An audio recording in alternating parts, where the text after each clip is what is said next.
Magandang araw mga kaibigan. Bigyan natin ng reaction, opinion itong post ang balita ngayon. Ombudsman, walang kapangyarihan?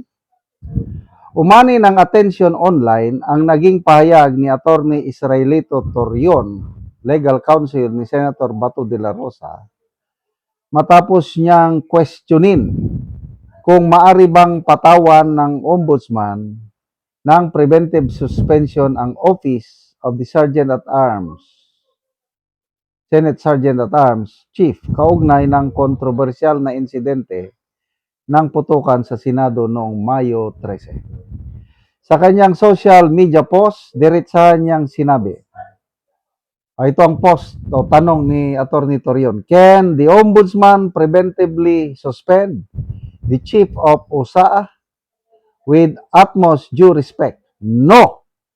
Hindi! Kalakip ng kanyang post ang ilang pahina ng legal analysis na tumatalakay sa umano'y constitutional independence ng Senado bilang co-equal branch ng gobyerno at kung bakit umano hindi basta maaring pakialaman ng ibang constitutional body ang internal disciplinary matters nito. Isa sa mga binigyan din sa dokumento ang Section 21 ng Ombudsman Law o Republic Act No. 6770. Ngunit nilinaw rin umano na may exceptions pagdating sa ilang constitutional bodies. Nakasad sa dokumento. The discipline or removal by the Sergeant at Arms may properly be viewed as part of the Senate's constitutional protected internal affairs.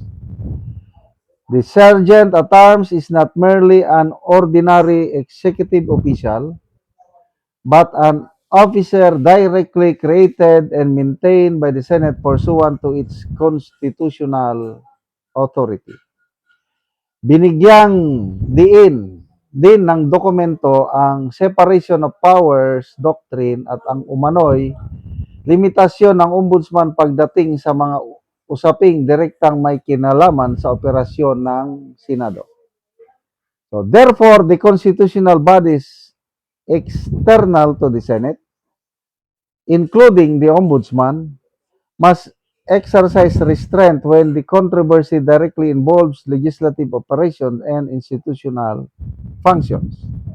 Matatanda ng umugong ang usapin matapos ang insidente sa pagpapaputok ng warning shot sa Senado na kinasasangkutan ng acting Sergeant at Arms na si retired Police Major General Mau Aplasca at operasyon ng NBI noong gabi ng Mayo 13.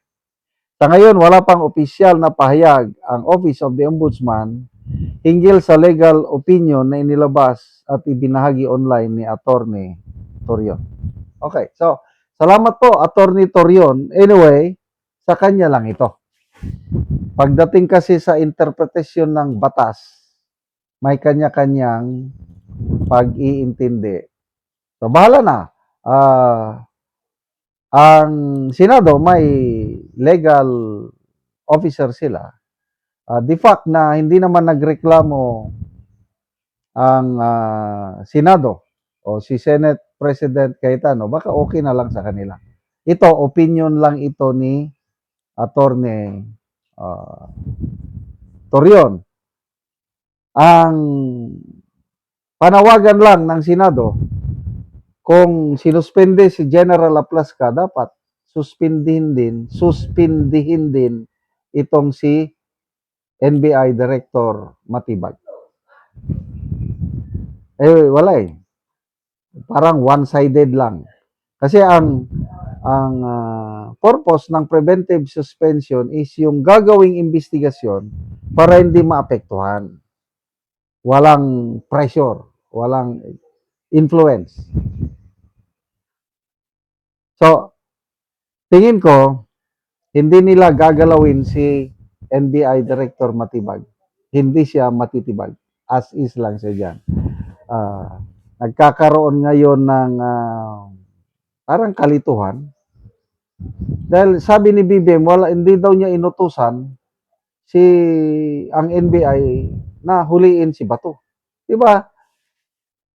Very clear yan sa video message ni PBM. Hindi ako nag-utos niyan. Sabi niya. So, sinong nag-utos? Sa NBI na huliin si Bato. Magulo eh. Ano pa? Warrant of arrest. Nasaan yung warrant of arrest? Hindi naman nila ipinapakita sa publiko. At ang warrant of arrest na yon is matagal na daw nandyan. Ano ito? November pa daw at sealed. Kailang, ano yun, ex-party document daw yan. Hindi basta-basta sinong tao lang ang maka-open yan. Bakit ang parang nag-open si Trillanes ba?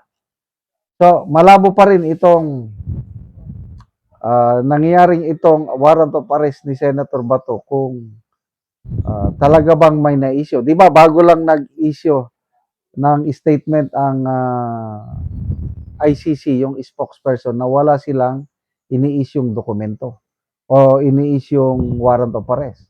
So ano yun? Panluloko lang. Ngayon, nagsalita, kinonfirm ng DOJ Secretary na meron daw silang natanggap na valid ICC warrant of arrest. The question is, nasaan? Ayaw ipakita. Ang malaking problema is ayaw i-implement, ayaw arestuhin ng DILG or PNP si Senator Bato kung hindi idadaan sa mga local courts. Ang nagpahayag ng Malacanang na they will definitely enforce ICC warrant of arrest. So, ano na ngayon? Sino ba? Is there somebody who is in charge? O baka wala na? Parang watak-watak na ang administrasyong ito. No one is parang kapitan ng barko na isa lang nasusunod. Ito, parang iba-ibang nag-utos. Ganon, pagkakaintindi ko lang, I might be wrong. Kasi bakit ang PNP ayaw arestuhin si Bato? Bakit ang NBI gusto nang arestuhin? So, mabuti na lang at nakatakas na naman si Senator Bato. Nasaan na siya? Walang nakakalam. Pati si Attorney Torion na kanyang abogado, hindi rin niya alam kung nasaan ngayon si Bato. Salamat mga kaibigan sa inyong pagsubaybay sa channel nito. Nakakatulong kayo ng malaki sa tribong Talandig ng Bukidnon dahil ang sweldo natin sa channel nito is pantulong po sa tribo. Namimigay tayo ng libreng yero at pako para makapagpatayo sila ng mas maayos na tirahan. Panoorin niyo ang video na ito. Salamat kayo sa Ginoo. Sagig. Ay ka nakabuhat ka din? Kay ko ah. Tiglalay ko. Ay kay.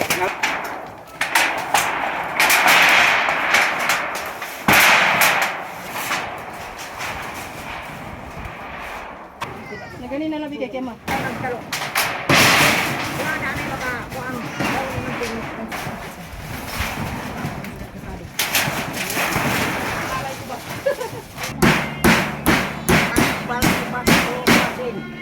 Karon naman nagyod si ate sa pag atop kay gitabangan lang sa iyang papa kay iyaning kuan kay wala siya iba na karon, so siya ra ang nagtukod ang iyang papa. Ang una na ako pasalamatan ang Ginoo kay di ko makabalay kung walang Ginoo. Ang sunod na ako nga pasalamatan ang Quran nga gatag sin daghan kay salamat kay sa inyo. Dako ko salamat ba. Lagi nakigpuyo lang dai kati sa imong mama. Mo gina dai nagpuyo ra gid ko, nagluon ra gid ko. O pila ka tuig nga nakigpuyo lang ka sa imong mama te? Dugay-dugay na gid. O so karon pagid ka nakabalay. Mo gid dai. Pila na kabuk imong anak dete? Upat. Upat na. So na kay mga estudyante, Na ko grade 9 o grade 4. grade 9 o grade 4. So unsay panginubuhian nimo te? Ang akong bana driver ra gid sa sikat. Ga-drive ra sa sikat imong bana. Oo, so wala siya karon so nagtabang lang imong papa sa imuha. Oo. So salamat kay te. Salamat sa ang nagkuha ani nga sin.